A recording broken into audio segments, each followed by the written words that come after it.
Good evening, Nick family, and welcome to the Queen's Court. I'm your host, Stephanie. You can follow me on Twitter at BKSteph33. Knicks went 2-2 last week. I was hoping for 4-0, I tell you. We beat Minnesota, we beat Detroit, lost at OKC, lost at Toronto. Right now we're 17-20. I believe we're 11th in the conference and 5-5 over our last 10 games. We're about to get into it, but before we do, I just want to remind you, still Knicks fans with Ron and John, you remember them. They do the NBA report right here on the MBK network. Their show starts at 10 o'clock. So right after the Queen's Court, you get an opportunity. Please go over and support them. This show should be over by then, give or take a few minutes. I'll introduce the panel, but first, let me just get into these 4 games really quick that we played, just to give you a little reminder of what went down last week before I introduce the panel and we get right into it. We played Minnesota. That was a win, 96-88. Minnesota was without Karl-Anthony Towns, Anthony Edwards, Russell, and others. We were without Noel, Rose, Tim McBride was back. He didn't play. IQ was back for his first game. Knicks were up by as much as 17 in the first half, but led by only 3 at halftime. We did not play well in that third quarter. We seemed to struggle against the zone, but there was timely shots. I always talk about timely shots, and we hit them. Fournier, Kemba, IQ, that layup by Randle, all halted Minnesota's run. We were up by 10 heading to the fourth quarter, and eventually we won the game. Mitch with a monster game, 14 points, 18 rebounds. We shot 40% from 3, and 5 players were in double figures. I mean, you may say it wasn't a quality win, but we'll take it however we can get it. Then on to Detroit. Fournier was a late scratch. Grimes got the start.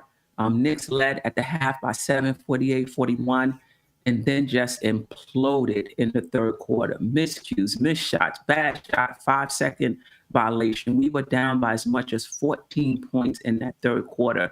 The bench got the Knicks back into the game, and they played the entire fourth quarter deservedly. So Burks with 34 points in the game. He was the main reason we was able to win it. He had 5 3-pointers, IQ with 18 points. Randle only had 5. Kemba only had 2. But we got the win. We shot only 38.3% from the field, only 25.8% from 3. We took 31 3-point shots and made 8. Okay. We did dominate the paint with 46 points. We did have 15 fast break points, which must be a record for us. But I believe it was because of our second unit. And I believe, I may be mistaken, but I believe we held Detroit to just 9 points in that fourth quarter. Then on to OKC, Randle was out in health and safety protocols. Kemba was out with a sore knee. McBride got the start. OKC won the game, but they was also without Giddey and Jeremiah Robinson Earl, who I think both start for them, or at least they're in the rotation. RJ came up big with 26 points and 7 rebounds. Mitch, 9 points, 13 rebounds in the block.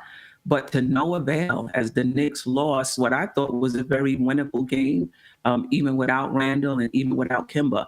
They shot 19.5% from 3. They took 41 3-point shots and made 8. We only had 12 assists, and we shot 54.5% from the free throw line. You're just not going to win like that. Even with your players, you're just not going to win with those sort of team stats. And then lastly, we played Toronto. Randle and Mitch and Sim were out. Kemba still out with the sore knee. Noel out. The Knicks is just a walking mash unit right now. McBride starts the game. But I'm not sure what happened. IQ started the second half. We were down by as much as 24 points in the third quarter. There were only 2 lead changes, and the Knicks led by 1 at some point in the game. It must have been like in the first 3 minutes. Van Vliet with 17 points in the third quarter alone, 35 points overall. Siakam, 20 points, 14 rebounds, 7 assists. RJ had a decent game again, 19 points, 4 rebounds, 3 assists, 1 steal. Fournier had 20 points, 4 3-pointers, but as Sim pointed out on one of the other shows, after that, it was just 0 across the line. Obi, 19.6 rebounds, 6 assists in a losing effort. We were out rebounded 44-30, and lost the battle in the paint 52-36.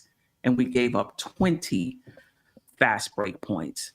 That is the rundown, ladies and gentlemen. Hopefully, you're all caught up. And just a refresher on last week's games.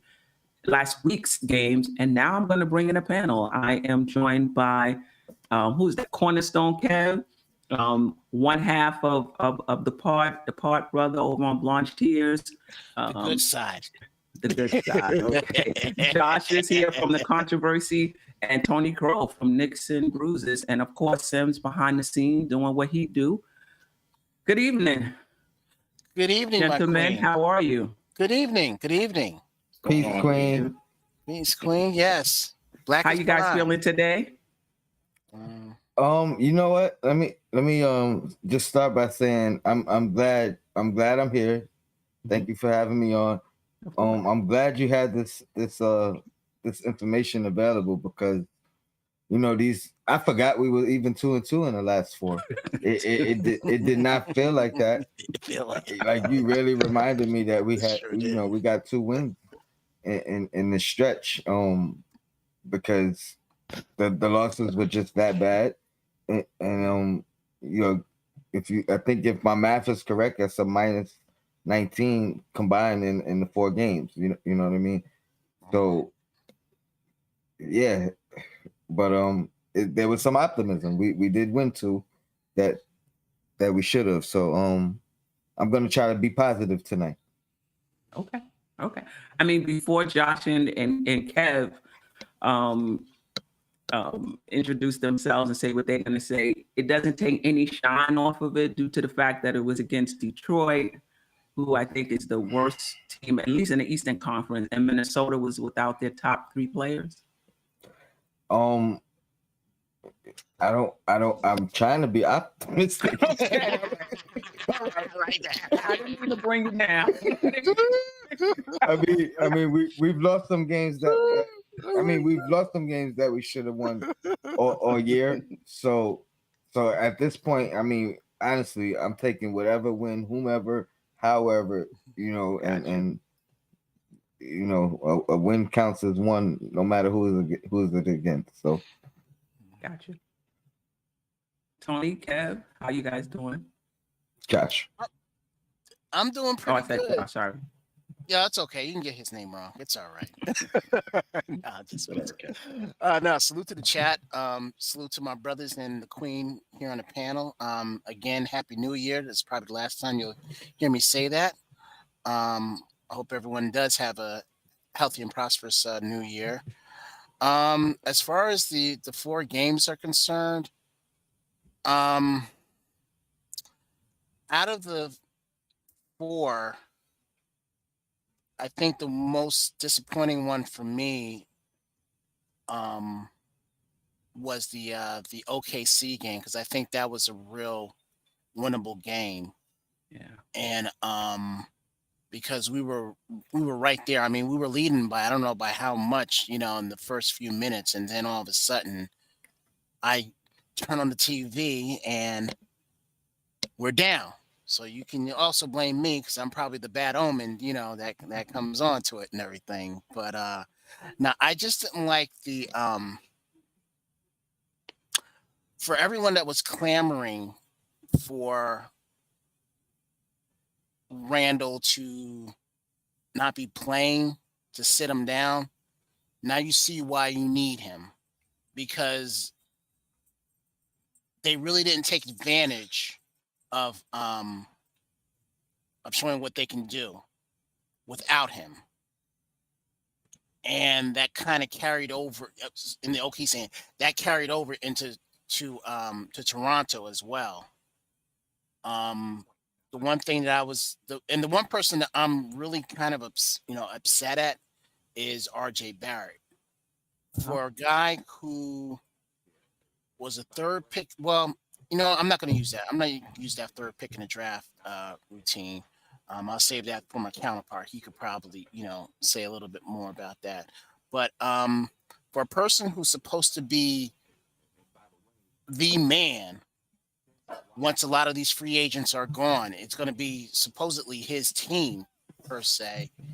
He didn't. I don't believe he took the bull by the horns, and it took a tongue lashing from his coach for him to be woken up and then make an impact in the game for that Toronto loss. So I'm a little down on RJ. But again, it shows that the team really needs Randle on the floor to be somewhat successful. They need him on the floor, Right. because Randle could really have taken a lot of the pressure off these guys for them to be themselves. You take Randle off, now they have to go by, on what they know, and it's not enough. It's It's not definitely not enough. Let me just ask the chat: do you agree with Cornerstone? That are you disappointed in RJ, and have you now changed your opinion on Randall? Because I know a lot of players in the chat probably have not, but you've seen the team play without Randall for 2 games. Has that changed your opinion on whether or not we need Randall? And then I'll get to Josh, and then Tony on what stood out for you player-wise or team-wise over the last 4 games. And one more thing, Steph. I'm sorry, I just want to add one more thing. The other person that I was kind of down on a little bit is the shot selection by Emmanuel Quickly, and his decision making. If this is a guy who Tibbs is trying to make into, that point guard or whatever you want to call it, he's got to make better decisions, because the decisions he was doing yesterday were atrocious. They really were. And I know he's trying to thread the needle at times, but instead of doing the safe, a lot of times what you saw was, instead of making the safe play, he was trying to make the out of the ordinary play, and it wasn't working for us. So Right. that's all I can say. We'll definitely get into IQ. Josh, anything from this week, player-wise or team-wise, that stood out for you? Yeah. I just want to, destroy those narratives about this team being a better team without Julius Randle. That's obviously not the case. And the second thing about playing the kids is not, you can't replace these kids, take these veterans out and give the kids these veteran minutes. It's not going to be a good product on the floor. Simple as that. 3 of those teams that we played in the last week are some of the youngest teams in the NBA, and they're all lottery bound. Right? All of those teams are lottery bound. So just because you put the kids on the floor because they're getting limited minutes and they're succeeding having limited minutes doesn't mean that's going to translate to when they have extended minutes. So just crushing those narratives. And, this team definitely has to get healthy. I think once the Knicks get healthy, we can get back into our stride. We got a tough group of games coming up. And one last thing, shout out to Gavin from Duval County. He just became a member of MBK. So salute to him.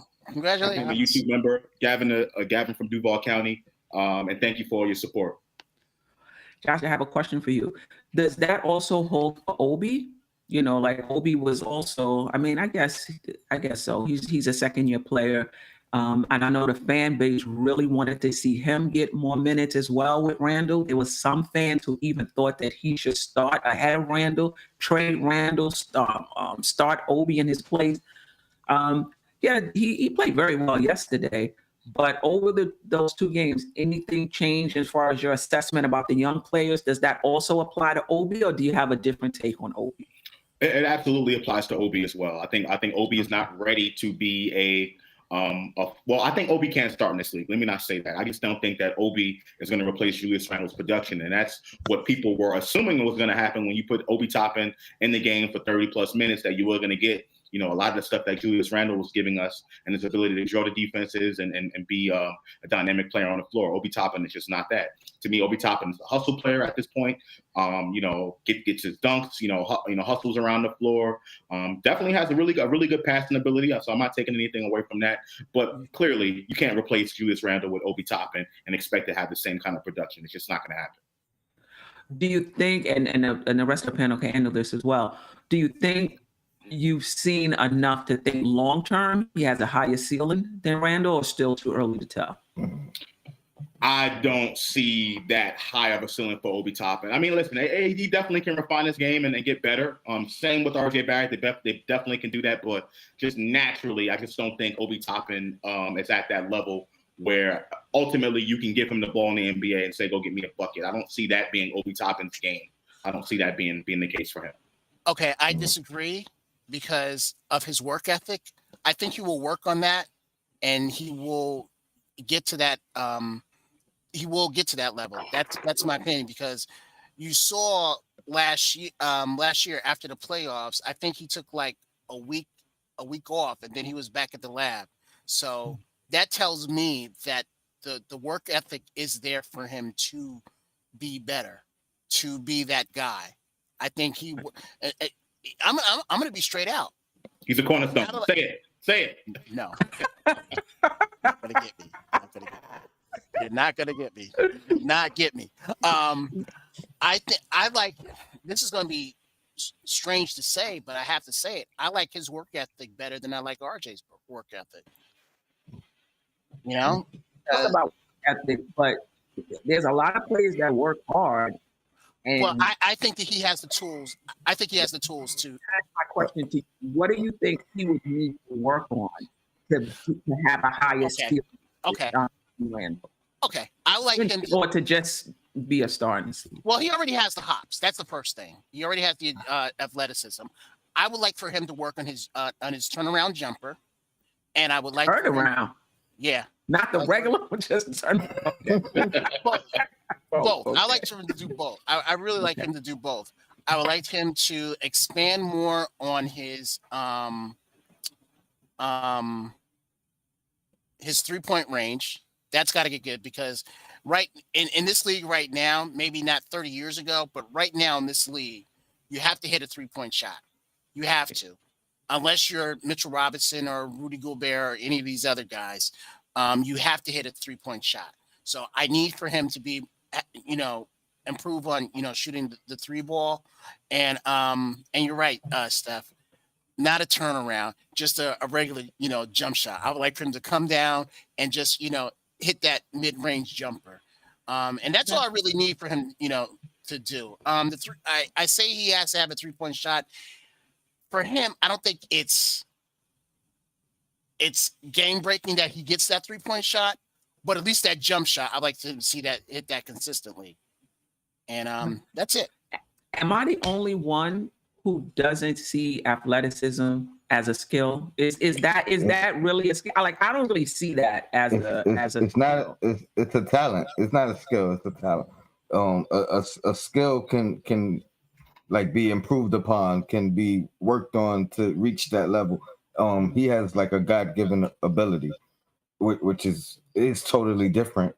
And it is valuable to Obi. I don't know what that is. Somebody's playing something. Okay. All right. So Obi, I think he has potential that he may never reach. What's great about Obi right now is he's learning to play not based off his athleticism. If he continues to do that, his potential is through the roof, because he'll have the athleticism that 90-something% of the league does not have. So the fact that he's learning on his skills and improving in that area, I think sky's the limit. But it's going to take time, and right now he's nowhere near the player that Randle is. Right. No. I've heard people in the chat say, those that aren't particularly high on Obi, that he's nothing but a rim runner. Do you agree with that? No. Why not, Kev? Because I think that when you're thinking of a rim runner, you're thinking of someone just jumping, running down and just jumping and catching the ball. He has that ability, but I also see the ability of when he's down low, calling for it and getting 2 points there as well, especially when he has a smaller person on him. I mean, this is a guy that literally calls for the ball. He calls for it, and he's trying to make something happen. At this point, Obi Toppin is primarily a rim running guy that can catch alley oops. Again, get those hustle points, things of that nature. He needs to expand his game, like you said, Kev, being consistent with that 3-point shot, but not only calling for the ball in the post, but actually developing some post moves, right? Exactly. You know, making that a part of his bag. Obi Toppin does not have that yet. Does he have the ability to develop that? Of course, just like every young player in the NBA. But as of right now, it's just not natural to him, and he still has to develop that. Even when he was in college at Dayton, he really wasn't a post player. He was just someone who had the ability to knock down a long range shot, to be able to pass. Right, was a really, really good passer. That's underrated part of his game. But outside of that, he really doesn't have any type of offensive bag. And you know what? Also, I think. Go ahead, Steph. Go ahead. I mean, I think at Dayton he did post, but most of his moves was just being able to back someone down and overpower him, right? because he was just stronger than they were. But he did play in the post.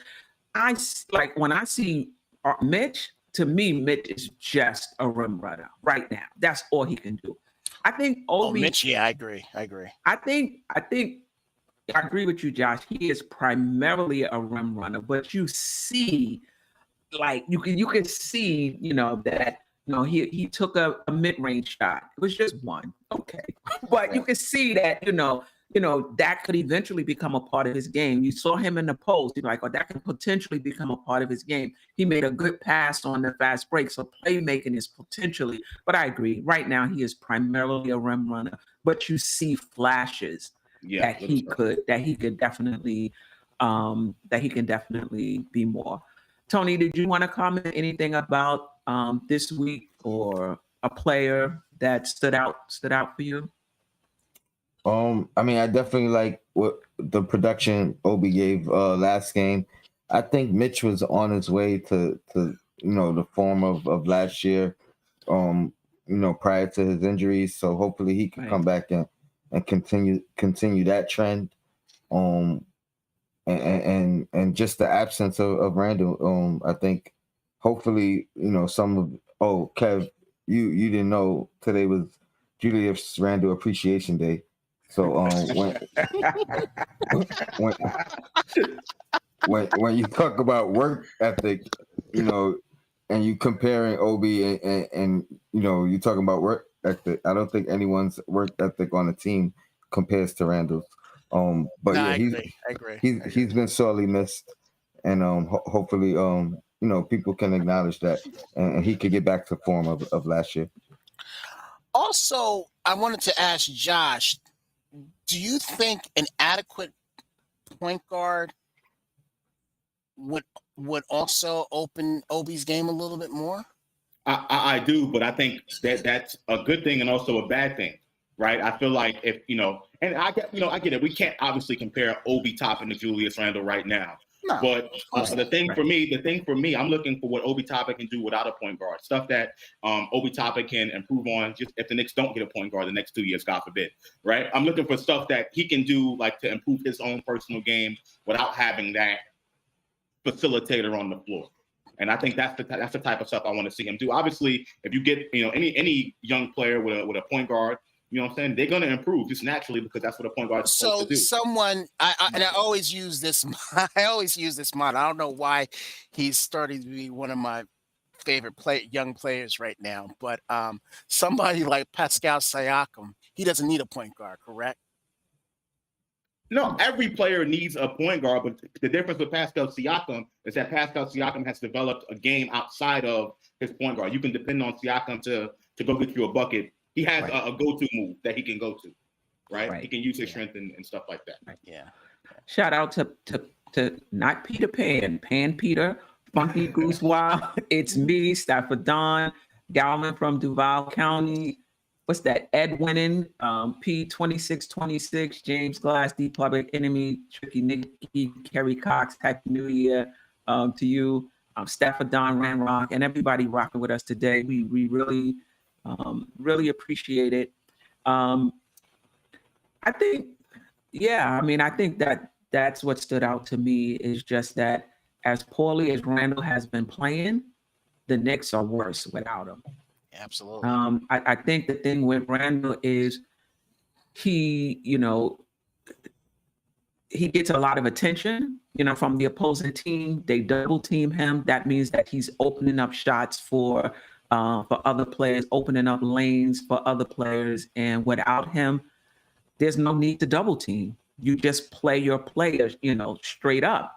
And it's hard to it's hard to create shots. It's hard to get easy shots. It's hard to get free looks without him. So that's the game within a game, right? We look at his stats. He's definitely not playing well. He's not shooting well. But when you really study the game, you can see the shots that he's getting for other people just because he commands so much attention from the defense, and also rebounding. One of these games I rebounded like 50 something, the 32. Now also Mitch was out as well. So that had a lot to, do with it. Quick question. Yeah, sure. What I was going to ask, just a quick critique on Randle. What's the one thing that bothers you about Randle? One thing.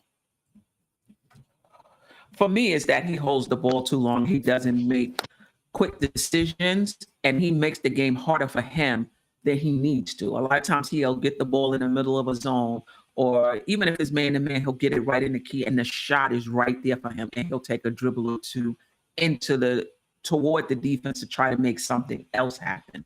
So I think if he just, take what's given him, move quicker, he would be much more efficient, in my opinion. Okay. All right. What about you, Josh? Decision making. I agree with Steph. Okay. You too, Tom? Yeah. Okay. All right. Yeah, I'm agreeing with that too. But I also, in saying that, I also think that he needs to not bring the ball up so much. That's my other critique. I mean, for me, it's not even him bringing the ball up.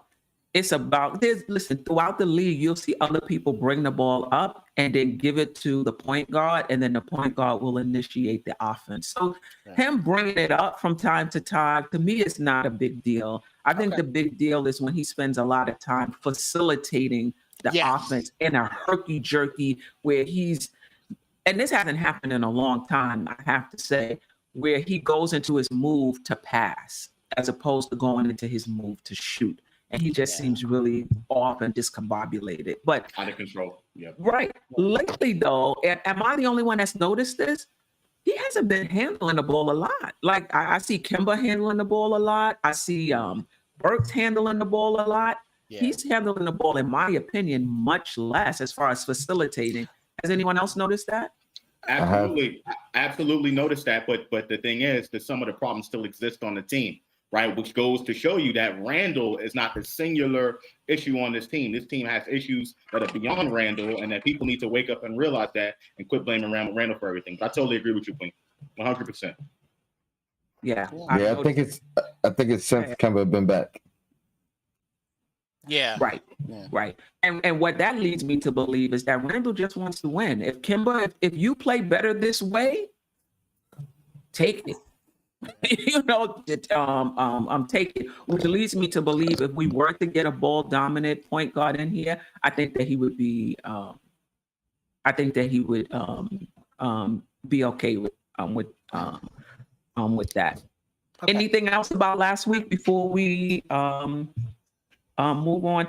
Now we've been 5-5 over the last 10. And I guess this is the same question I asked Tony.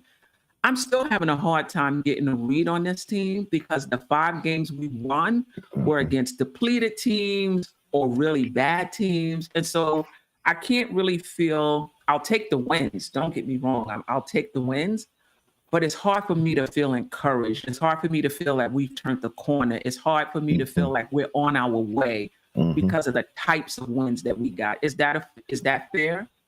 That's 100% fair. I think we felt like this was supposed to be our turn the corner portion. Yeah. You know what I mean? And we've been, hit with the protocol pretty bad. Not making no excuses because, like you said, we beat those teams that was depleted and such. So I mean, at this point, it's really part of the game. But I agree. We haven't hit our stride yet. We haven't put it all together yet. We don't know if we will, but I think we still can. It's not too late. So, but I agree. It hasn't It's been not too encouraging. late. It's not too late, but time is slipping because we're already into January right now. I think when you say hit our stride, I do agree with you, right? We haven't hit our stride yet. But I think people sometimes confuse that with, just if we don't pull off a 10-game winning streak, we haven't hit our stride, or 5-game winning streak, or Right. a group of games that we win in a row, right? I think a lot of these games the Knicks have played really hard in, but we just couldn't pull it out at the end. Like that Boston game, for example. Yeah. I thought we had an opportunity to win that game. We lost it at the end. And afterwards, all the Knicks fans were like, oh, we lost to Boston. That was a game we should have won. Randle this, Randle that. So I think this team was starting to get it a little bit when they got hit with the health and safety protocols. So I think it's going to come. I just need to be a little bit patient with it. And I think, right now it doesn't look like we hit our stride, but once we get everybody back, I think we'll get right back into the group. Yeah, I think you make a good point as well. Like when Kemba came back and he was playing well for that, I don't know, 3, 4, 5, whatever it was. I'm like, wow. It seemed like we kind of hit the reset button. We were starting that original starting 5, but they were playing better and they were clicking. And I was like, okay, maybe we're on our way. And then bam, health and safety protocols, but not just health and safety protocols. Kemba got injured, and that just like threw a little wrench. Like, when you think like, oh, well, maybe we were wrong about the knee issues, or maybe we were wrong about him being able to play these minutes. He's played 4 or 5 games. He's looked great, and then bam, comes crashing. It was that back-to-back. I really think it was that back-to-back when Tibbs played him on that second game of that back-to-back, and he just couldn't do nothing out there on the floor. And he's been hurt ever since, I believe. I think that was it. And I think that, he should have kept him out. Like last year, Boston, when they had Kemba Walker out there in second games to back-to-back, Kemba Walker didn't play. And I think we could have survived without Kemba for one game. I think so. But Kemba wasn't, I wonder, Kemba wasn't happy with Boston doing that. And I'm wondering if he wanted to play, because not only the back-to-back, Josh, his minutes were up over 30. Right. Yeah. In addition to the back-to-back. Yeah, and I think something clicked for him that maybe he thought like he was past all of these injuries. And we also have to keep in mind he was off for 22 days. That I think that had a lot to do with him feeling fresh and looking spry. Yeah, absolutely. The blood was pumping, and he was just eager to to get back out there, and he showed it in a big way. Right. But now here's the other thing, Steph. One thing, if now he came back in the game because everybody was out. Because everybody was out. It's like everybody was out. We didn't have a choice. If everybody was still on, would he have gotten his opportunity? I don't think so. Yeah. Because remember, we were short a game or 2 before that, and he still wasn't playing. It was when it got to just critical. We played him, but also not only the 20 days rest, like I mentioned on one of these shows, he was also embarrassed. So he was coming back, adrenaline, with a vengeance. And so now the question is, do you start him when he comes back? Do you start him when he comes back, or is he back to being situational? I would say start. Go ahead, Tom, because I've been talking for a while. Go ahead, Tom. I think you start him. I think number one, you shouldn't lose your spot to injury. I'll say that first.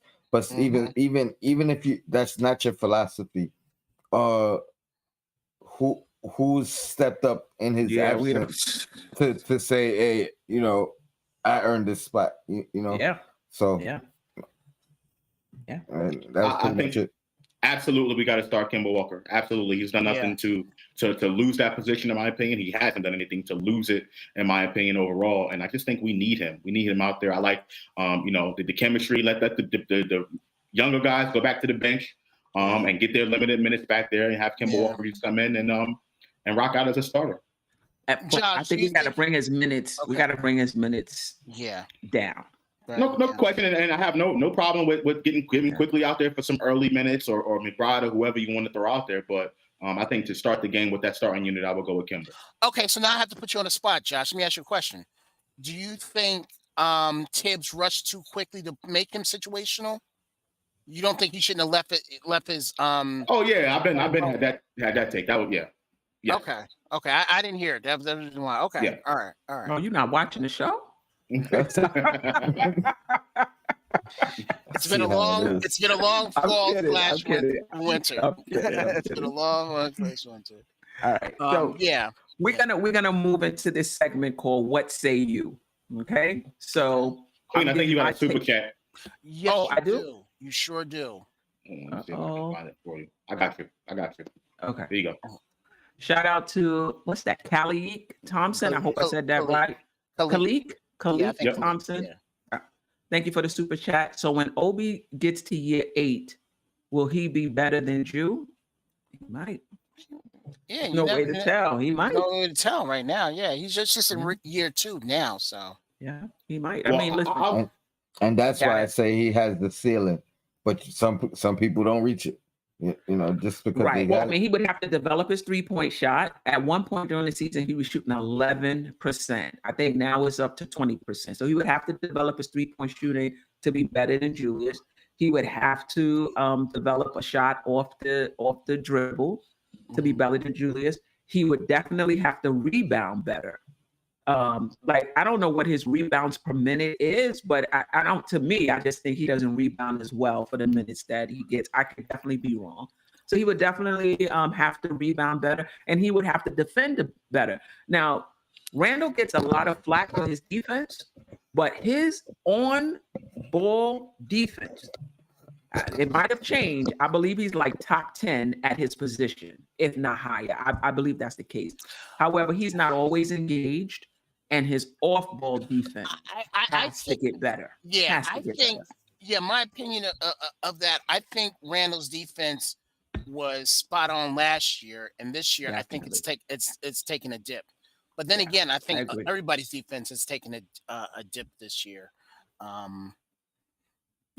So specifically about Obi topping in year 8, trying to catch up to Julius Randle. Here's where I don't see Obi topping get into that level. Obviously, he has potential, but I think coming out of college, Julius Randle had some skills that you knew that ultimately it was going to turn into something. Like you just knew it, right? Off the bat, Julius Randle was a beast in the paint. He had a jump shot that was reliable out the gate. Right, I'm not saying the production was there because as a rookie and he got hurt his first game in his career, tore his ACL or something like that. But he knew he had those skills off the bat, and that you can depend on that, and it was going to be something that's more reliable. Obi, to me, right now, I don't see anything with him that screams reliable as far as you can depend on that with his game. He can refine it. He can refine it and get better with it. But naturally, I just don't think that he has parts of his game. As far as getting a bucket, he can pass the ball, but as far as want to get a bucket, I don't think Obi just has it yet. Not yet. Okay, so let me ask you this, Josh. Do you think IQ has that potential? Everything that you were saying that Obi doesn't have. Do you think IQ has it? IQ is a flamethrower. IQ is going to live with the ship and die with the ship. He's going to be aggressive. That's the part of his game that I like. His ability to just not be afraid of the moment, taking that shot. I get it. He's kind of out of control sometimes, but that's the part I like about him. But IQ's a shooter, right? He leads the league in free throw percentage right now. So that's something that's going to stay with him his whole career. That's not going anywhere. So okay, all right. So let's move to this next section. What say you? I want to get a sense of how each of you feel about our young talent, but I want to ask the question in a different way. Fast forward 3 years, the Knicks are championship contenders. So we're up there with, the Nets. Milwaukee and Philly when Ben Simmons was playing. Which 2 young players on this current team is in the rotation when the Knicks become championship contenders? Only 2. I know we got to take everybody. We got to take. Oh wait. Let me answer, right? Then it's what say you, right? So let me answer it first, and then what say you. My 2 players that I think will be on that championship contending team would be Grimes. Who I would pick would be Grimes and RJ Barrett. I like Grimes because by that time, I'm thinking 2-3 years from now, he should be a legitimate 3 and D player. He's been shooting off the dribble a little bit. That's fine. But even if he doesn't, if he's in the rotation and he can be a very good catch and shoot player for us and he can defend his position, that's going to help us. In the rotation, doesn't necessarily start and might have to start. And my second player, believe it or not, drum roll, is RJ Barrett. I see RJ Barrett on a championship contending team as more of a glue guy. That guy that's going to defend, that guy that's going to do a little bit of everything. He may not be elite at any one thing, but he's pretty good, at a lot of different things. So 14 points, 5 rebounds, 4 assists, a steal, defending. And on a championship team, you need that. You need that glue guy. So those would be my 2 players. What say you? We'll start with Tony, then with Josh, then we'll go to Tony and Cornerstone. Queen, I would have to say I agree with you. Right. I agree with you. I think it is. Quentin Grimes has to be. I just like his ability to shoot out as a 3-and-D player, spot-up shooter. I think that can only get better for him, and his defense is what's going to keep him on the floor more than anything. So I'm going to say Quentin Grimes, and I'm also going to say RJ Barrett for some of the things that you mentioned. He, if we don't use him as the scorer or like that right. dynamic type of wing, I think he can contribute in so many other ways that are important for championship teams. And if I had to make an honorable mention, I would say quickly because he's just a flamethrower to me. And I feel like he can go through a stretch of games where he can just get hot and nobody's going to stop him. That's what I would go with. Do you have a thermometer at home? Because I need to take your temperature on what you said about RJ. But the role is different, though, right? The role is different. Yeah. Tone? I agree with you guys too, but I'm just gonna play devil's advocate and say I'm gonna switch it up and say Mitchell Robinson and yes. You say young guy, so I guess I'll say Mitchell Robinson and RJ. Mitchell Robinson anchoring the defense, maybe developing at least one kind of a go-to move somewhere in the paint other than a putback dunk. But yeah, I'm gonna say Mitch, like if he's a beast now and if he can put it all together and stay healthy, I think sky's the limit for him defensively, and you need defense to win the chip. So. Mitch and I'm gonna stick with RJ as well. Right. Shout out to Sherman. When we say 3-and-D, not necessarily the position, but just that he be able to shoot 3-point shots and play good defense. Kev, before we get to the super chat. Okay. I was hoping you get to the super chat first. All right, let's get to the super chat. Give you a chance to collect your thoughts, and if you need to sneeze or whatever you need to cough or whatever. I hate shout out to Javon. Did I get that right? Javon Johnson. Do you think Obi only do what Tibbs say because he knows he will get pulled if he tries to be aggressive? I don't think so. I don't think Tibbs will pull him for being aggressive. I think he'll pull him for not, playing good defense, not, hitting his rotations, making, mistakes. I'm not sure if he would pull him for being aggressive. What do you guys think? And then Kev, we'll get to you for the question. Mm-hmm. Not for being aggressive, but he'll pull him if he makes a mistake. And I think that in turn can cause Obi to be less aggressive. I think that's what you're trying to say. I think there's some truth to that argument, but I don't think it's just specifically because Obi's being aggressive. And I'll go as far as to say he'll get pulled for not being aggressive. So I think the right thing to do is stay aggressive, whether you're making a mistake or not. You know what I mean? At least be consistent in your effort, your aggression. Okay. Kev, which two we're championship contenders? Which two of our young players are on that roster and why? Who's your cornerstones? Oh God. This is a hard question. The reason why I say it's a hard Because question you want to take everybody. Yeah, with he you. needs four. I He need needs four. them all. I need them all. Oh God. Okay, so since y'all went the quote unquote veteran type, I'm gonna go rookie and say Grimes and McBride. There's just something in Grimes that I see that we haven't had in a long time. And I think once a year is under his belt, he's going to be, you talk about flame throwing, he's going to be that flame thrower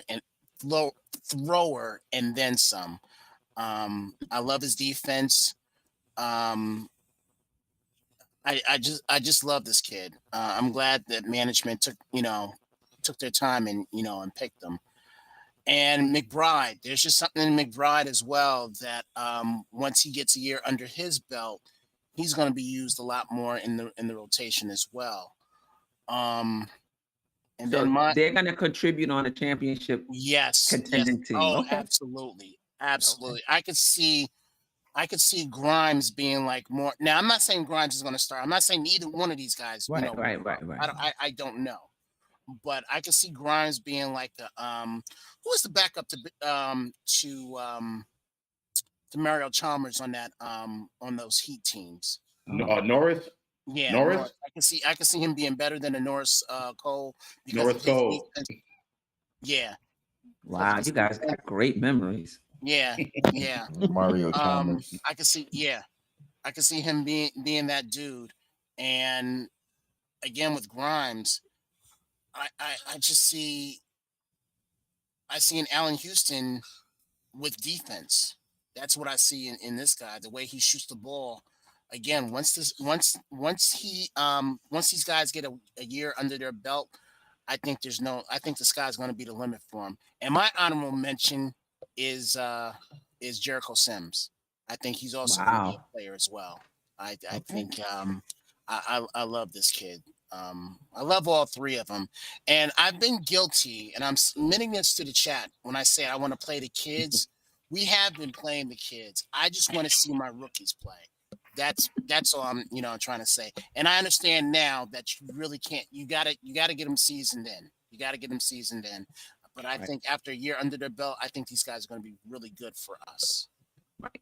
Because remember, if you play them, then there's somebody else that doesn't play. Correct. That's the thing, All right. What say you second round? Over the past 4 games, previous to Mitch going out health and safety protocol, he recorded 2 double-doubles, and I mean not even low double-doubles. One was 18 rebounds. The other one, I want to say, 16 rebounds, multiple block games. Does that change your opinion? And I know, Tony, we talked about this on Knicks and Bruises. Does this change your opinion about whether to re-sign Mitch? I say no. For me, I just feel like and I get the injuries, and I get, every time he gets into a flow, something happens. For me, this is Mitch's 4th year, and I just haven't seen enough development over those 4 years to re-sign him. So he's playing well, and that's what happens with Mitch. You get these games, you get that good tease, and you like, oh, he turning the corner. He about to become that guy. And of no fault of his own sometimes, it's an injury or it's health and safety protocols. But even without that, I just haven't seen enough growth in Mitch over 4 seasons to re-sign him. That's just me. What say you? We're going to start with Tone.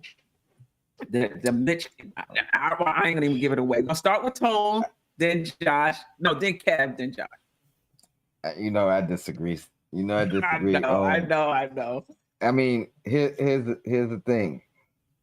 If Josh always likes to say we can't pay him because we paid Noel, and if it came down to it, I would have much rather given him that money than Noel. Mm-hmm. But I think I think he's just as valuable, if not more. I would actually argue more valuable than Noel to this team, and especially to this team's future. If you're talking about re-signing him, I think I just I don't know. Maybe I'm just that high on Mitch, but I think I try to keep him. If we talking price, 15, but going down. That's how I'm doing it, and A that's descending contract. yeah, and that's my max, max. I'm not going higher than that. Right. And I'm not talking money wise. I'm not talking, Noel. I'm not comparing him to Noel. I'm just saying, are you seeing enough from Mitch to want him on this team going forward? Yes. All right, I'll surprise you. I'll surprise you and say this. I would be willing to put Mitch in a trade and get somebody more valuable, a stretch five. I'm not opposed to bringing a defensive stretch five. You know what I mean? So the Miles Turner thing, I would do it. Like, I'm not delusional, you know what I mean? But if I don't know what we're bringing back, then I'm rocking with Mitch. If that makes sense. It makes sense. Cornerstone and then Josh. Okay. Real quick. Myself and my counterpart, Mr. One Sergeant G-Man for Life, we've been going back and forth on this conversation. In the beginning, we were like, no. Well, he was like, no, I wouldn't give him the contract. He has to show me more because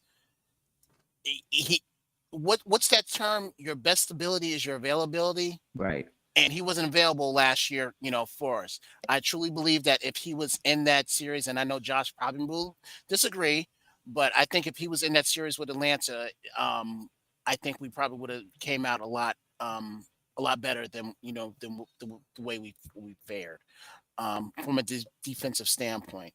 So he plays a little bit this year, and then we're like, okay, yeah, we're going to give it to him. But then all of a sudden he reverts back. So it's like you don't know. So personally, I don't want to lose him for nothing. Oh, that's the one thing. I don't want to lose him for nothing. So I would put him in a trade package, but that's if I'm getting, well, see, here's the thing. We have Jericho Sims, and he's raw as well. Mitch was raw when he first started. Sims is raw as well. The only difference is that at least I believe that Jericho Sims has a better foundation of coaches working behind him than what Mitch did when he was first starting with us. Fair point. All right. So that's why I say I will put him in the trade package. If I can't trade him, then I got to try and sign him for something. Because I think it's good that you have him starting and then have a Jericho Sims backing him up. Because I don't have no confidence in New Orleans Noel. Next. Okay. Let me get to this caller and then Josh will get to you. Caller, you on the line? Josh. Caller, you on the line? What's your name? Where you calling from? Hey, what's good, family? This is JT calling from Seattle. Welcome. Seattle in the building. Seattle, okay. Yes, Seattle. The 12th man. Hey, so I just want to talk real quick. I've been listening to what y'all been saying, and I might have missed it, but the one player that, it might be controversial, but I think that we should still kind of look at is Kevin Knox, and I think he's been playing well, like the past couple of games especially, and I looked at his rookie stats and compared them to RJ's rookie stats, and for some reason, they're basically the same, but it's like, and I know Tiz has his favorites, but RJ got the opportunity, and I don't even think we've really seen Kevin Knox full-fledged, in his full opportunity, because the dude's still only 22. He's actually almost 2 years younger than Ovi. So I'd actually like to see us develop and showcase his skill, because when we played, I think it was a game before Toronto, but his defense was on point. There was a couple of plays where I was like, he looks like a different dude.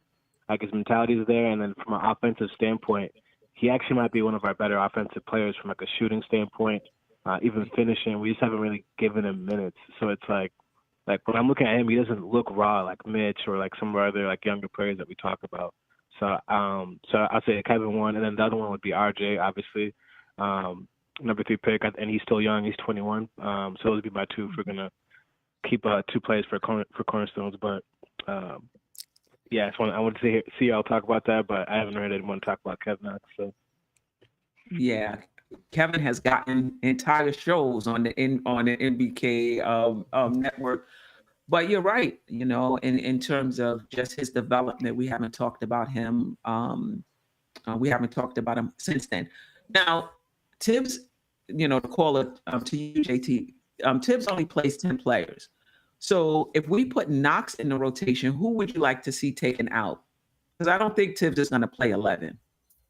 No, of course, and it's gonna be unpopular. But like for me, just from what I've seen in a short sample size, I would say Obi. Like putting Knox at the 4 because like he does different stuff than what Obi, like the shooting, like even the handling. Like Obi has a little bit of a shot, but like, and Kev can also finish. And I don't really think that Obi's added that much more defensively than Kevin is. But it's like when you switch, it's like you can kind of like use Kevin as a real stretch forward. So like Julius isn't really a stretch forward; he's kind of like a banger. Obi's kind of a high flyer, but Knox just adds like a different dimension to the team. You can like really kind of space the 4, and you can put him at the 3, playing with other players. But I mean, if you're gonna take minutes, I would say like Obi, unfortunately, but like I say, he's an older rookie, and personally, I just haven't seen like that much of an opportunity that Obi's been getting. It's kind of like, to be honest, we should have drafted Tyrese Halliburton. I don't even know why we drafted Obi. If I'm gonna keep it a buck, but that's just me. But also, I wouldn't mind if he got some of even Taj's minutes in spurts when we have our bigs back, because we play Taj at the 4. But yeah, that's what I would say. Do you have a minute, caller? I just want to do a quick round with the panel, like 30 seconds. And just what do you guys think about Knox in for? You know what? I'm gonna save that. We got another segment called Agree Disagree, and I'm gonna put that question in to that segment. So if you're still around, if you're still listening, we're gonna discuss the Knox in the rotation over Obi. Yeah, caller, you will like what I have to say about Knox, so you make sure you listen. Yeah, thanks, JT. Appreciate it. Thanks for the call. Appreciate y'all. All right. And of course, with my memory, I'm gonna have to type that in right now, or I'm gonna forget. But Josh, what? Yeah, you know darn well. You're 20 years old. All right, you don't forget nothing. I'll be very brief with this. Listen, I think and I repeated this before. I think because Nerlens Noel is there, it's going to be very difficult for the Knicks to justify bringing back Mitchell Robinson at a $15+ million contract. Now, if they decide to do so, which I think is definitely on the table still, I don't think they completely have dismissed the idea. Nerlens Noel has to get traded next season. And I think if he does get traded, it has to be for a stretch 5. I think that's the perfect scenario for me as far as keeping Mitchell Robinson around and actually improving the team. Right. So I do think there is a little bit small possibility for Mitchell to get re-signed. But that just means that Nerlens Noel is trade bait. 100% trade bait. But would you sign him? Like, did those 2 games change your personal opinion on him, and you would be in favor of the Knicks re-signing him? I know it's not fair to base it off 2 games, though. No, I'm basing off everything that I've seen. Yeah, off of everything. But those 2 games just kind of like makes you think like, possible, Right. Yeah. Right. I think Mitchell Robinson is still a work in progress offensively. I need to see him get better with that before I can justify signing him to an extension, unfortunately. And if we have to sign him, we got to get rid of Noel because I think they are kind of similar offensively. Right. What do you want to see of him? What would you like to see of him offensively, per se? The ability to at least stretch it out a little bit. Hit a mid-range. Take it mid-range, right? Jump We've been hook. saying about that for like almost 4 years now. Well, I mean, at this point, is a lot. At this point, we're not gonna see that within the end of the season. You know what I mean? Like, we're not gonna see that this year. So I know. I'm saying he should have worked on that. Yeah, and I blame it on 2 people. I blame that on him, and I blame that on the coach because the coach won't develop plays for him. How you want to develop plays for somebody who? But you got. But what I'm saying is you have to try it first. You have to try it first. He got to. What's going on in practice first? Right. That's what I mean. That's what I mean. It's something that should have been worked out before during training camp, before training camp, during training camp, and into preseason. So then you can say, okay, we can roll with this. But we don't know. So we don't know if well, we do know that it probably never happened. It probably never happened. Sean Kearns, yes. If Indiana would go for that, I would take them there myself. Yeah. I didn't see what was Mitch that? let me and show Noel for it. Miles Turner. Mitch and Noel for Miles Turner. And you jerks. I don't think they would go for that. But yeah. That's All right. Mitch. Yeah. All right. Shout out to the chat. Everybody's active. All right. We're gonna move to the next segment. Agree or disagree. Just say whether you agree or disagree, and you could give a short, 30 seconds of why. We'll do a round table. The Knicks No are monologue, Kev. No monologue. Mine's gonna be 5 minutes. No, I'm just kidding. The Knicks are going to the playoffs this season, and I guess I'll include the play-in. Agree. Affirm. Why? I think when you include the play-in, let's do 1 through 8. Yes. The Knicks will finish 1 through 8. Absolutely, I think they will finish 1 through 8. I think we're just starting to hit their stride when guys started to go out. We're going to go through a tough stretch of games, but I believe this team, based on everything that I've seen, I think they have the ability to do so. And it's going to take a lot of help, obviously, a lot of teams with the health and safety protocols. But I'm going to go with the affirmative on that. Okay. Tone? I'm gonna say no because we're gonna be the 9th seed, but we're gonna get in the playoffs. Only extra. Oh, Go ahead, Kev. Okay. I get it. I hate doing this. I have to agree with one of my arch nemesis in the chat, Sherman M. Honestly, from what I've seen, I don't think we're gonna make it. I don't, because I think there's too many obstacles for us to overcome that were last year where I had that belief. This year, I'm just not seeing it. I mean, I thought I saw it first game of the season. I thought I saw it the second game of the season. I let a mulligan go with them losing to Orlando. But then after that, it's like a period of stuff that, we had like a 5-game lead, and then now it's evaporated. So it's like, what am I seeing? And then with also with this COVID, stuff, I'm not. Yeah, I know. I'm just not seeing it. So I don't think it'd be great. I'll be the first to admit I was wrong. I just don't see it this year, unfortunately. Yeah, I don't think the Knicks are getting one of the top 8 either. And I think most of it is just the point guard spot. I just think it's too unstable. Yeah. I just think it's too unstable. Split panel. Yeah. The Knicks, well, I think I know the question for this, but the answers to this, but I'm going to throw it out anyway. The Knicks should trade Randle, not for draft picks. Well, no, I shouldn't say that. The Knicks should trade Randle and the rest of the vets and reset with our young players. And Chad, I'm interested in what you want to say, what you have to say about this as well. The Knicks should trade Randle and the rest of the vets and reset with our young players. Kev, for a minute. Trade the vets, keep Randle. All right, because you need. The question is, he's a vet that fits for us. He's a vet that fits us. He's a vet that fits us. That's what I'm saying. But you changing the question. Okay. The Knicks agree or disagree? The Knicks should trade Randle and the rest of the vets and reset with our young players. Disagree. Agree or disagree? Disagree. All right. Josh, I already know. Absolutely not. I think that's going in the wrong direction. I think the reason why you signed him to an extension was to put your foot in the ground to actually start building something. So no, I would not do that. I would just continue to try to improve the team and develop what we have. Stop agreeing with me, man. I agree with you too. So you okay, Tom? That's okay. It makes no sense. I think if you do that, not only do you have to get rid of the vets, but you got to get rid of the coach. So I say no. Yeah, I say no as well. And I think one of the reasons I say no is, and I'll try to make this really quick as well, even though I could borrow some of Kev's time. Choo-choo.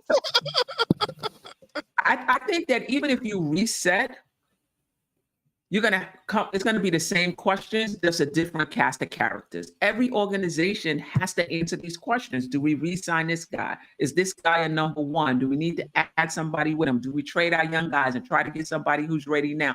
Every organization have to answer these questions. So we do a reset.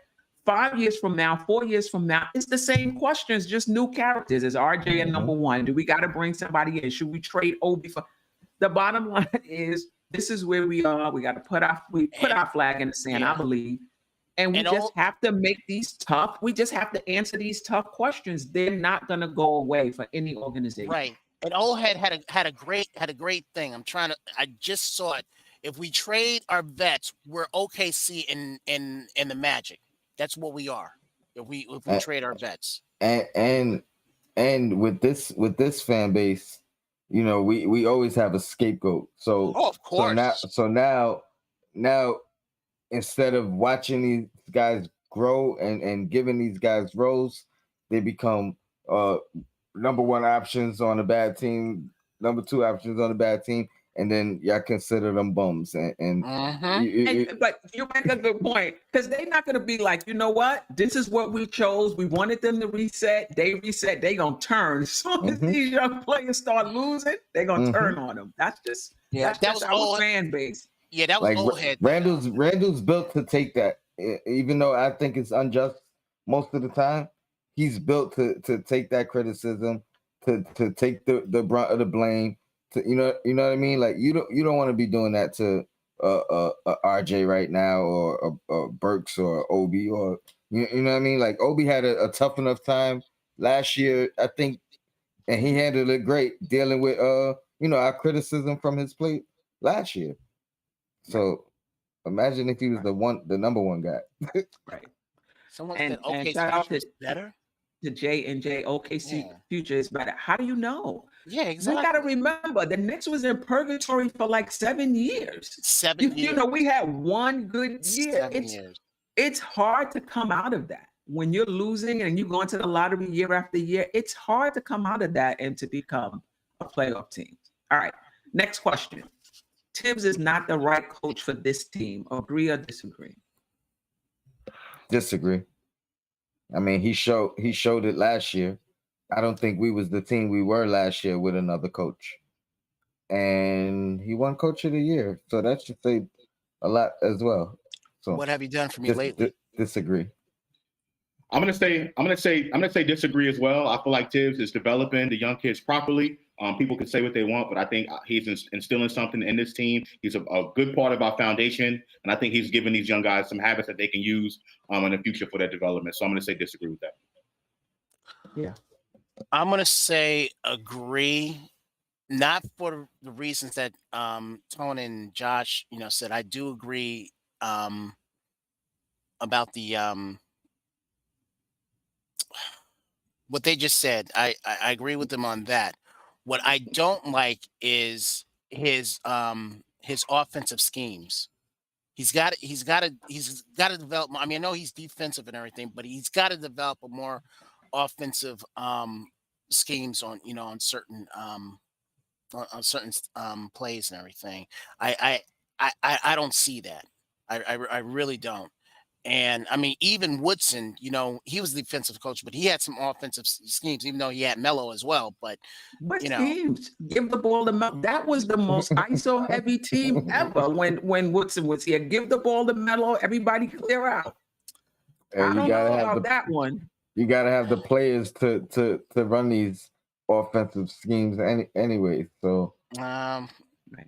Well, that comment, you still have it? That you pop yeah, let me just answer it. I'm gonna bring it back up, and I'm watching the timeline. I'm trying to stay on point with that. I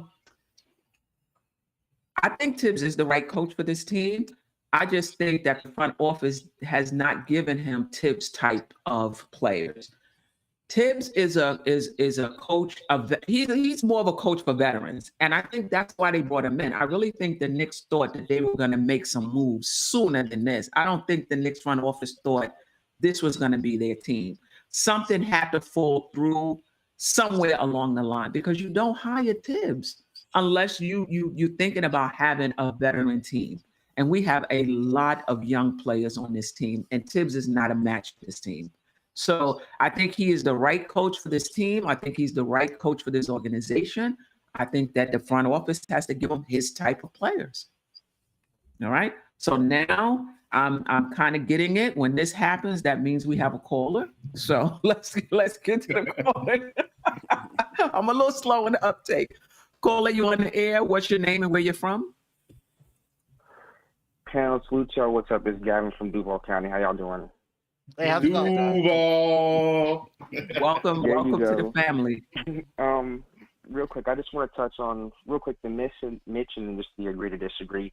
Real quick, one, I do think that Tibbs is the right coach because I think when you have a lineup or a roster that we have that is predominantly made of players who are in their third year or younger, I think you need somebody who can corral these young guys in and really control them. I mean, like we already see with IQ, how erratic he can get. I mean, can you imagine how erratic he would be if he didn't have somebody like Tibbs, who, although he kind of lets him do what he wants, because I think he kind of has learned the kind of player that IQ is. IQ sometimes to me just looks like somebody who's happy to be out there on the basketball court. I don't think that you just trade away Randle and restart with the young guys because Tone, like you and Steph, I think it was Steph that you said the other day on Tone's video, we're in year one of a culture change, and I don't think that you just scratch everything because then we'll be back at square one. I don't think we're at square one right now. You know, I think we're a step up from that. And we're just learning how to build from there. So I think that, I mean, and then like you guys say, if you get rid of Randle, I mean, you have to either make sure that in free agency you're getting somebody back who is of equal or better talent, or you better go out there and get a hellified draft pick who is going to. But I don't think that, especially as Knicks fans in the city, I don't think that we are in the mood for a rebuild or another 5, 6, 7 years drawn out because it's already been a while since we've seen some progress. Now, my thing with Mitch is Mitch's double-double doesn't change my opinion, and it's simply for three reasons. One, availability is being available. Availability is your availability. There you go. And if I'm a GM, I'm not willing to pay somebody who is consistently hurt. It's just because, I mean, that roster spot can be filled with somebody else who is consistently healthy. The second thing, and I know it happened in the Pacers game for sure. The NBA is becoming way more stretched out, and I think the floor gets even more stretched out as times go on because now you have 6'9", 7 footers in high school and college who now all they want to do is shoot, and posting up is becoming a blast from the past. And we've seen that Mitch does not have the ability to defend the perimeter. He is not good on pick and rolls. A switch is an automatic mismatch, and he doesn't have the foot speed to recover. So I think that you supplement that with, and this is someone who I think can be a great person on a championship contending team, is I think you supplement it with Obi and Jericho Sims. And the reason I say Jericho Sims is, I don't know if you guys watched him in college, but Jericho Sims' offensive game in the low post is there. He catches the ball. He makes quick decisions. He gets to the basket. He can finish through contact. Him and Obi are both 6'9" with both 7'4" wingspans. And I think you'll take away from the defensive side a little bit, you know, because Mitch has that ability, you know, with whatever his wingspan is, 9 feet or whatever. But I think that you can have a rim protector without a shot blocker. And as I see how this lineup is constructed now, Mitch doesn't fit. If defense is going to be our thing, that means that we're going to get a lot of turnovers. And Mitch does not run the floor well. Obi and Jericho Sims know how to run the floor. Even though Jericho Sims hasn't got an opportunity to do it in the NBA level yet, he knows how to run the floor. And if you have somebody out there like a Kemba, whether or not he's there or not, or an IQ, if you put Obi or Jericho Sims in the pick and roll, you can still throw it up to them because they can still go get it. Maybe more so Obi than Jericho Sims, but I just think that this league is not somewhere that you can be completely one-dimensional. Right. And I think that's what Mitch is. At least if you are going to be one-dimensional, you have to be available. You can't be hurt at all. And you got to be elite. And like I said, you have to. And like I said, but I think that especially if defense is going to be our identity, we have to have people who can run the floor, and Mitch just does not have the ability to run the floor at all. Caller, Wow, let me just ask the caller a quick Sure, question. Kev, absolutely, co-host. Just real quick. Say that again? Yeah, just real quick, caller. If we don't make the playoffs, do you think we've taken a step back? I don't. Only because I think that last year was a shock to all of us. I don't think that any of us expected us to be where we were last year. And honestly, I think that all around the league last year was a down year for everybody. And I think that we got hot at the right time. And it's something like I said on that I put in the channel in the earlier show. I just think that last year it was an understood thing that Randle was our go-to.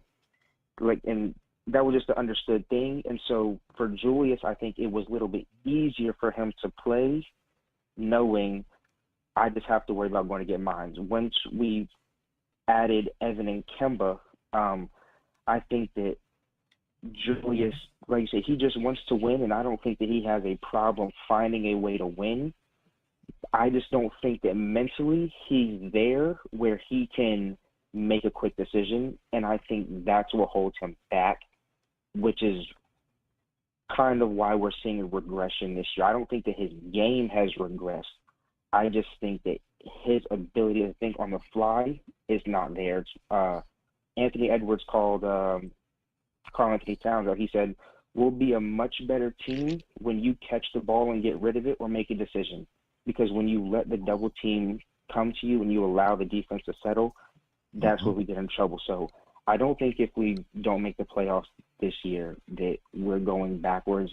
And two, with it being, the C word and everything going around and not continuously being able to have a consistent lineup, I don't think that this team is in the best position to go anywhere simply because we don't have an opportunity to build chemistry at all. Okay. All right. Thank you. Thank you so much. I appreciate the call. Definitely call back.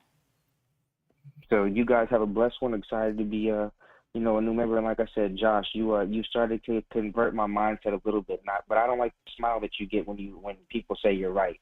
But like I said, I'm a big fan of you guys. But I'm a big fan of you guys. You guys have a blessed one and be safe.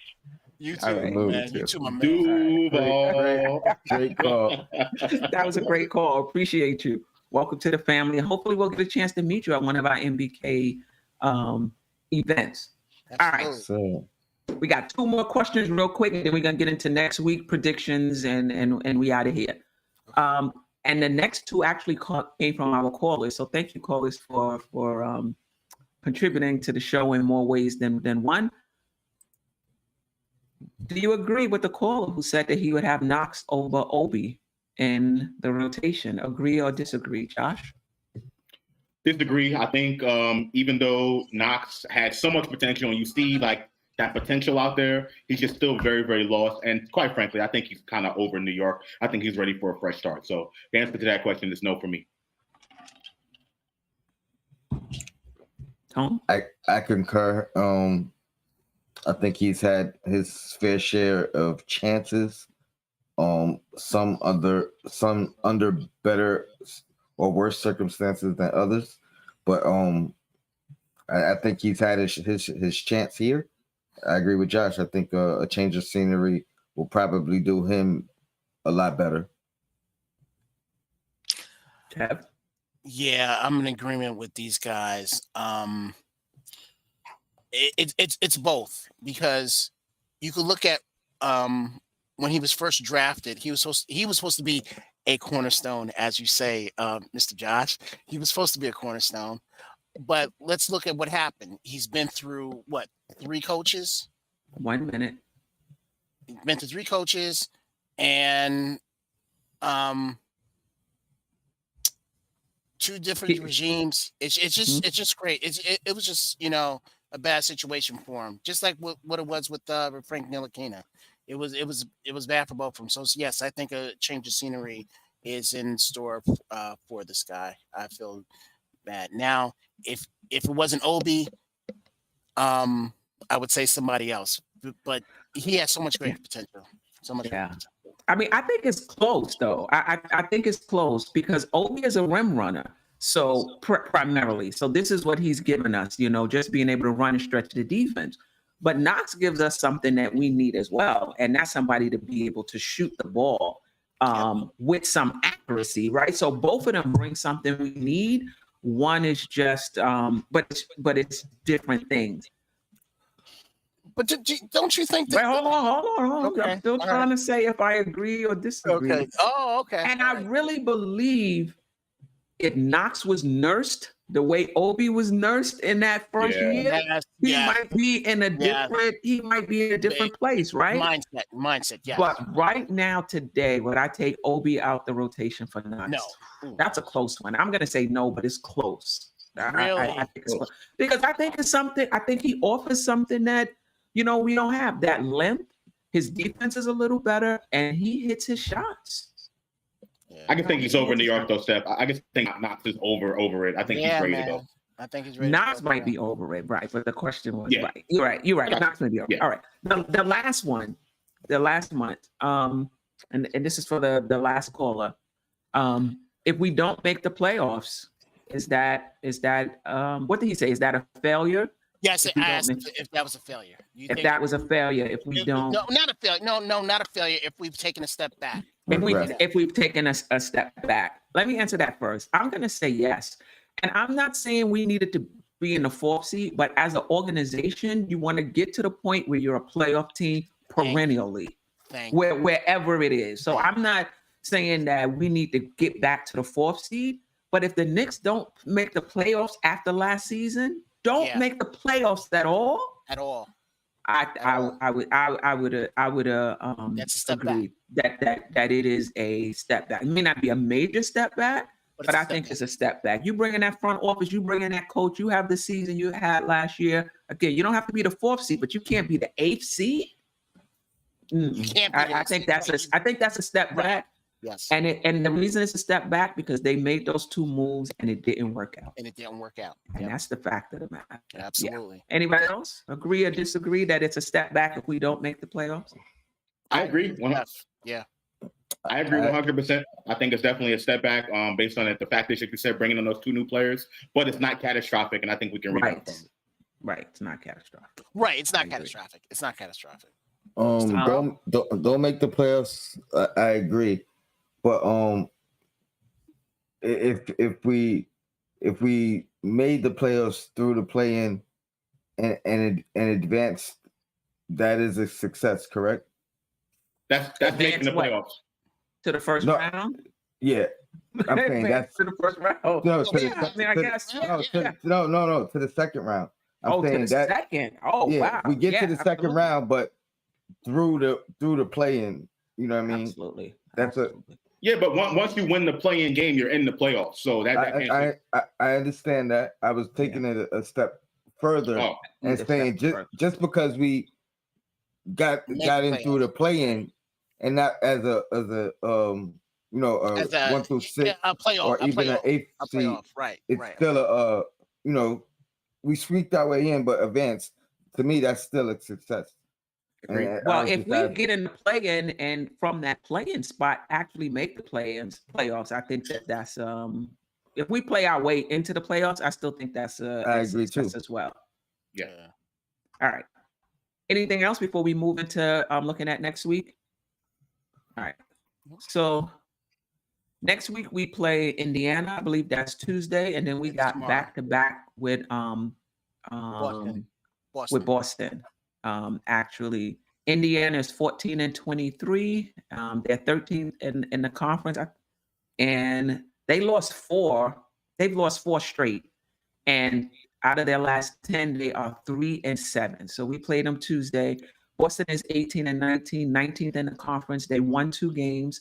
They 5-5 over their last 10. Jaylen Brown dropped 50 the other night. My dog. 5-0. That's my dog.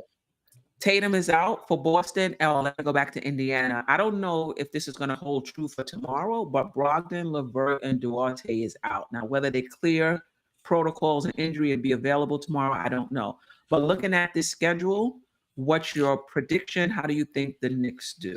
Hey, Steph, just real quick. Yes. Real quick. Now I see that Mitch and Sims are back from protocols. Why isn't Yeah. Randall back? Because Randall was out before before Mitch, right? It's probably symptomatic. Yeah. I don't understand. Okay, all right. He I might don't be understand. symptomatic. Like if you're asymptomatic, once you clear those 5 days, you get that negative test. And You're back. Mitch could have had a false positive or inconclusive. Or inconclusive, right? And Okay. and in that sense, the only thing he has to do is clear those. It's 5 days now, I believe. Yeah. 5 or 6 or something like that. 5 or 6. Randall, yeah, because I think it's not just the 5-6 days. You also have to have a negative test. Is that correct? Right. You have to have a negative test. Right. So he may still be testing positive. Okay. Right. Got it. Over these next 3 games, Mhm. it's going to be tough, especially against Boston. Jaylen Brown is nothing to play with. He is no joke. He is the superstar in the making in this league. And we're already seeing what Boston can do when we went up against them the last time. So those are going to be tough. I think Indiana we can beat. I think those players all realize that they can be traded at any minute, and I think they've pretty much given up on everything. So I'm going to say we'll beat Indiana, and I'll say we lose the home against Boston. Both games. All right. So so Josh, to your argument there, you remember the last time we played Indiana and what we were saying prior to the game? Because that's when the trade rumors started. And they came out and whooped us. Yeah, I remember. Whooped us. So Yeah. be careful about that. I'd rather I'll take advantage of opportunities. So if their guys are out, I think we have a better shot. And with the Boston team, I mean, we beat them, they beat us. I'll say 1-1 in that one, and so I'm gonna say 2-1 on the 3. Wow. Okay. Kev? Same thing. 2-1 on the 3. I don't believe that Boston's going to sweep us like that. That's utter nonsense. Remember, I'm not we're going to without Randall now. That is We not, are without Randall. I mean, he should be back by that 3rd game. Yeah, I'm not going to say utter nonsense. That's ridiculous. But I do believe that we'll go 1-1 with these guys. Because I believe in our personnel, against Boston, that we can go 1-1. We Indiana, lost to OKC. I'm just messing with you. I know. Oh, okay. Fournier's gonna drop 40. I have no faith. Okay, so here's the constant. I have no faith in Fournier. I did in the beginning when we went to the game. I did in the beginning. I did in the first game. Now I do not. Okay. We have another caller, but I will say that we go 1-2, and I think that Indiana game is going to be a dogfight. I don't care if they lost 5. The Knicks are going to be without Randall for that game. Mitch is just coming back. We haven't been playing well. We're not sure if Kemba is going to play. They're on a 5-game losing streak, but we're out of sorts ourselves. Yeah, we've lost. That's how one. That's the one. That's the one we win. No, that's the one we have a chance of winning. I say we win, but it is going to be a dogfight. So you say we and I don't think we Boston. Absolutely. No, I just don't see this Knicks team. If Randall comes back, maybe. Caller, you're on the air. What's your name? Where you calling from? Yeah, my name is Mike. I'm from Kansas City. Wow, Kansas KC. City is now. Appreciate you. Yeah, sorry about your Sound change. like Ron.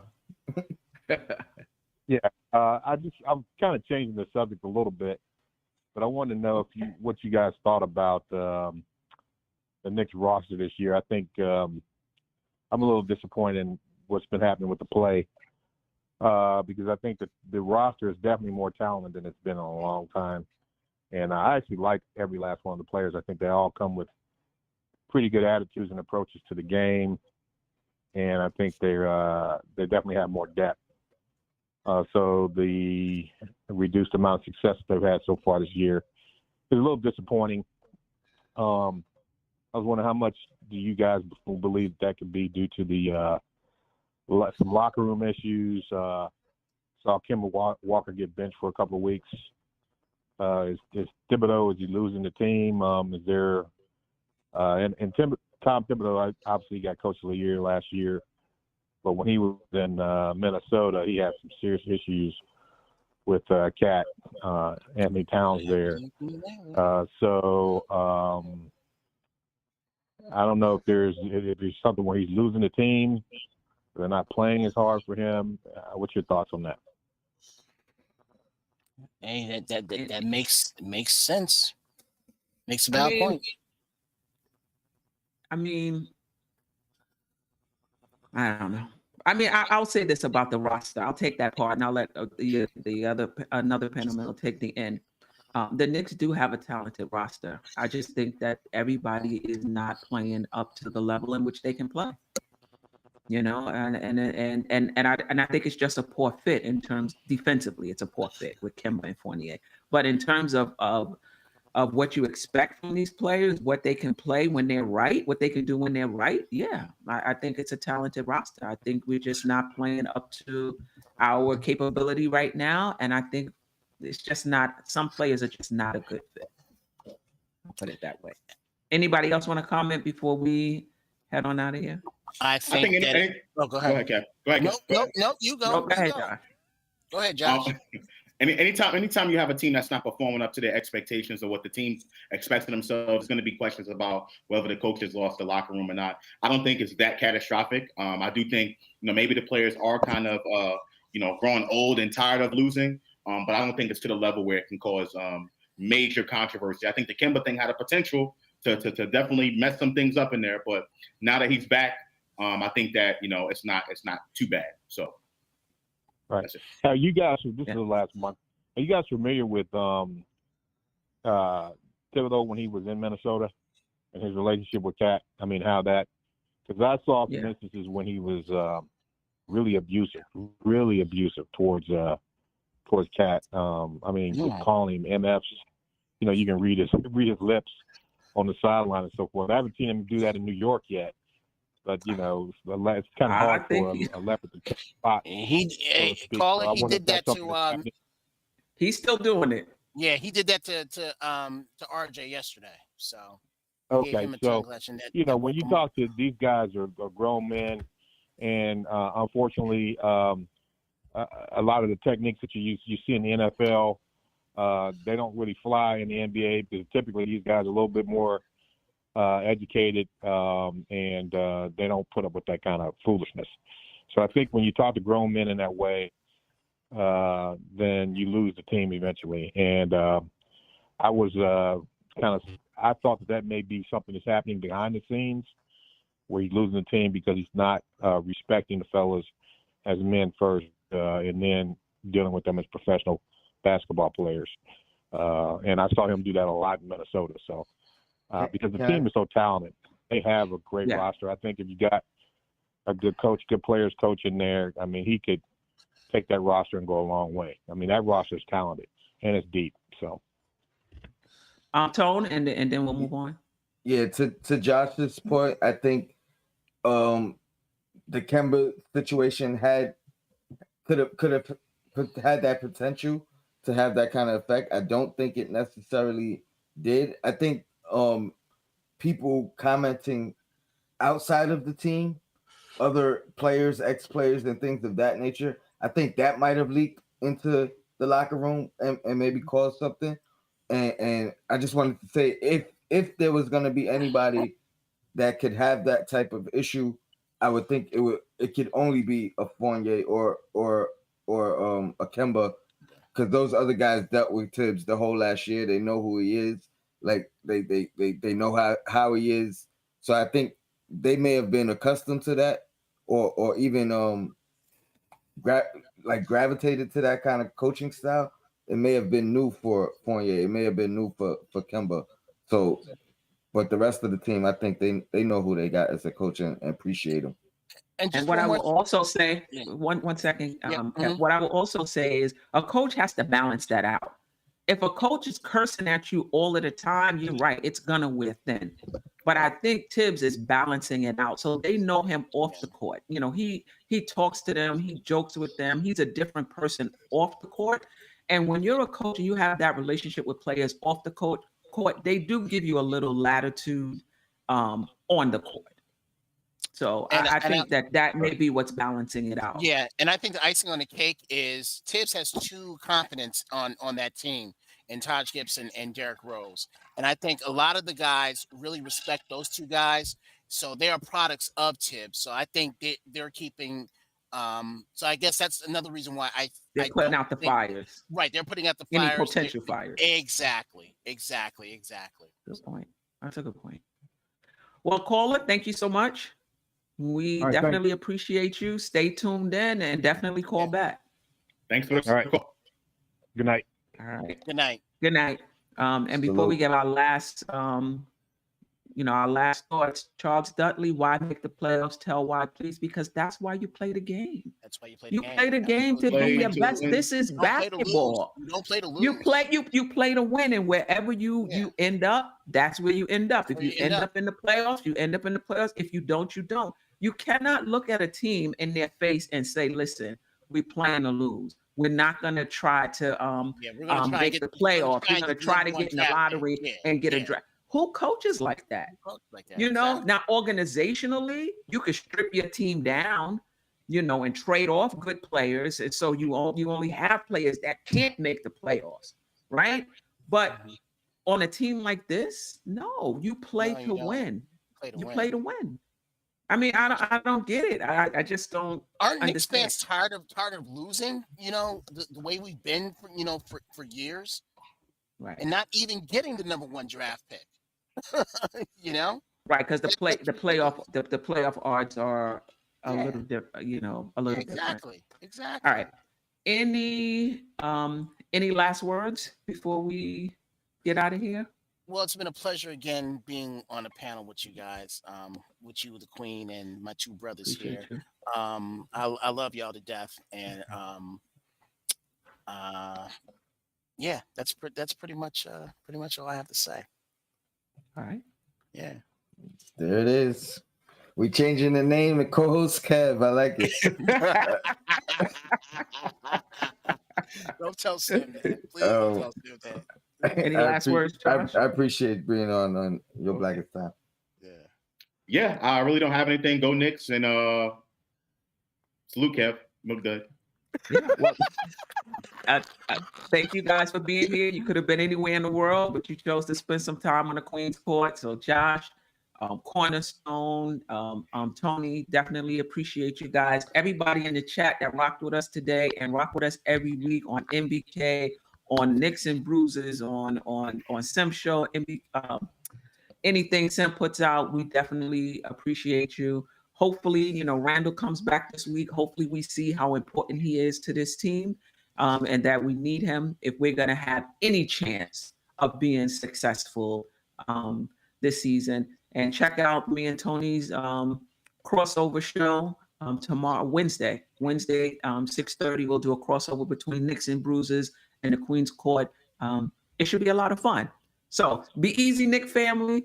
I'll see you next week. I think the Knicks play next week. So anyway, if the Knicks play Monday, I'll see you on Tuesday. All right? Okay. Peace. All right. Be easy. Be easy.